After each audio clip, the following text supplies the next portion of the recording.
Assalamualaikum warahmatullahi wabarakatuh. Saya Suhendra Delta Pratama dari kelas 10 ADP5 ingin membuat video kearsipan yang berjudul pengertian kearsipan dan arsip.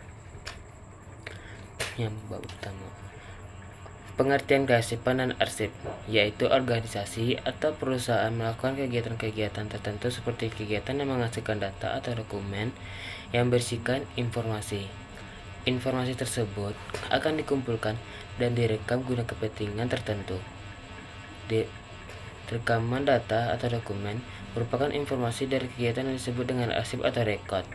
Dari pernyataan di atas dapat disimpulkan bahwa suatu dokumen dikatakan arsip apabila memenuhi hal sebagai berikut. Yang pertama, dikatakan sebuah arsip apabila dapat dijadikan sebagai bukti terjadinya atau terlaksananya suatu kegiatan organisasi. Akan tetapi, bukti tersebut harus dimiliki lebih dari satu orang. Maksudnya, arsip harus berisikan data yang memiliki arti sosial. Yang kedua, dikatakan sebuah arsip dengan media nyata. Ada 3 macam media arsip, yakni kertas atau paper, film, media magnetik atau media elektronik. Yang ketiga, dikatakan sebuah arsip apabila dibutuhkan untuk digunakan dapat ditemukan kembali secara fisik atau informasi. Karakteristik kearsipan. Yang pertama, otentik, yaitu organisasi diharuskan menerapkan kebijakan dan prosedur daur hidup arsip untuk mengontrol dan melindungi arsip guna menjamin keabsahan dan arsip tersebut.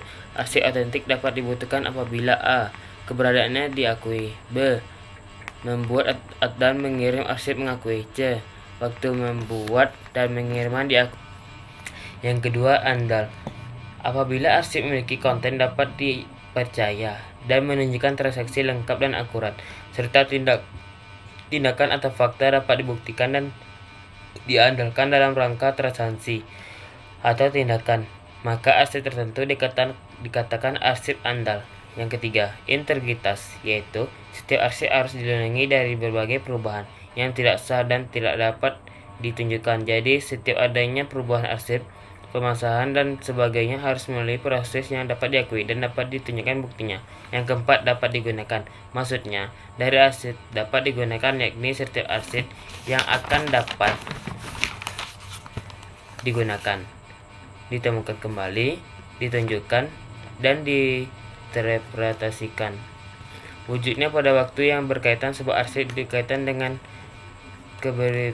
keberlangsungan sungguh kegiatan dari organisasi atau perusahaan tersebut. Hubungan setiap arsip sangatlah penting, maka arsip harus benar-benar dipelihara agar tidak menimbulkan masalah baru saat terjadi sesuatu. B. Fungsi arsip.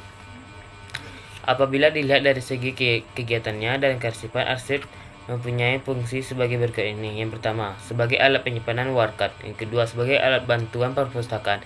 Yang ketiga, penyimpanan warkat keputusan sesudah diambil atau dasar dalam pengambilan atau penantian keputusan organisasi atau perusahaan.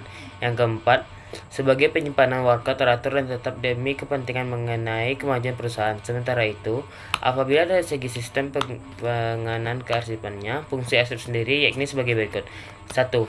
Dengan adanya arsip, aktivitas organisasi atau perusahaan akan berjalan dengan lancar. Yang kedua, sebagai bukti-bukti tertulis jika terjadinya masalah. Yang ketiga, sebagai sarana komunikasi secara tertulis. Yang keempat, sebagai bahan dokumentasi.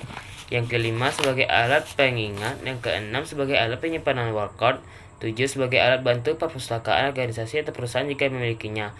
Yang ke-8, sebagai bantuan bagi pimpinan dalam menentukan keputusan organisasi atau perusahaan. Dalam peraturan yang ditetap pemerintah juga terdapat pembagian fungsi arsip antara lain sebagai berikut. 1. Fungsi dinamis. Arsip dikatakan sebagai fungsi dinamis apabila penggunaannya dilakukan secara langsung dalam perencanaan, pelaksanaan, penyelenggaraan kegiatan organisasi atau perusahaan. Yang kedua, fungsi statis.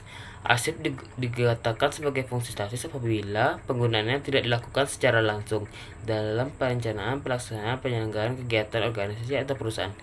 Yang C. Tujuan arsip. Untuk melindungi dan menjamin bahan pertanggungjawaban tentang seluruh kegiatan organisasi atau perusahaan merupakan tujuan umum adanya arsip. Selain itu, adanya arsip juga dijadikan bahan dalam pengambilan keputusan pimpinan organisasi atau perusahaan. Oleh karena itu, sebagai wujud untuk merealisasikan tujuan arsip.